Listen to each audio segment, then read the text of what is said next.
বড় বোনকে কেউ এইভাবে মারে? বড় বোনকে মারলে কি হয়? বোনকে মারলে কেউ ভালো ভাই হতে পারে না, আর ভালো ভাই হতে না পারলে বোন যখন বড় হবে, ওর যখন বিয়ে হয়ে যাবে, ওর শ্বশুর বাড়ি তুমি যাবে না, তখন কি তোমাকে বড় বোন ডিম ভাজি করে খাওয়াবে? বুবু শোন না। কি হলো রে? গ্লাসটা কে ভাঙলো? না না মা, কিছু হয়নি, আমার হাতের লেগে গ্লাসটা পড়ে গিয়েছে। বুবু সরি, প্রমিস আর কখনো করবো না। হইছে, এবার তুই এখন খা। তাহলে তো শ্বশুর বাড়ি গেলে ডিম ভাজা করে খেতে দিবি তো? ভাবি, ভাবি দেখো কে আসছে। জান্নাত, এরা এরা আমার ভাই। তোমার বোন সারাদিন কতবার তোমার নাম নেয়, তুমি জানো না? মান্নাত এটা করতো, মান্নাত ওইটা করতো, মান্নাত এমন, মান্নাত তেমন, কত কথা যে কয়। তুমি আসছো ভাই, আমি অনেক খুশি হয়েছি। যবে থেকে বিয়ে হয়েছে তোমার বোনকে কেউ দেখতে আসা তো দূরের কথা, ফোন দিয়ে একটা খবরও নেয় না। তুমি আসছো ভাই, আমি অনেক খুশি হয়েছি। এই জান্নাত, তোমার ভাই আসছে, বাজারেও একটা নিয়ে আসো। আজকে তুমি নিজের হাতে তোমার ভাইয়ের যত পছন্দের খাবার আছে সব রান্না করে খাওয়াবে, তাড়াতাড়ি নিয়ে আসো। না,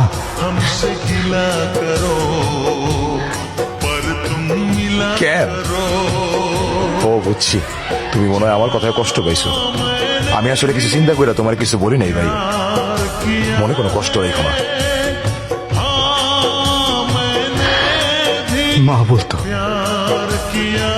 ভালো ভাইরা নাকি বোনের শ্বশুর বাড়ি গেলে বোন ডিম ভাজি দিয়ে ভাত খেতে দেয়। আমি ঢাকা থেকে এই পর্যন্ত আসছি আমি শুধু আমার বোনের হাতে ডিম ভাজি দিয়ে ভাত খেতে। কি বাবু, তুই তোর ভাইকে ডিম ভাজা দিয়ে ভাত দিবি না?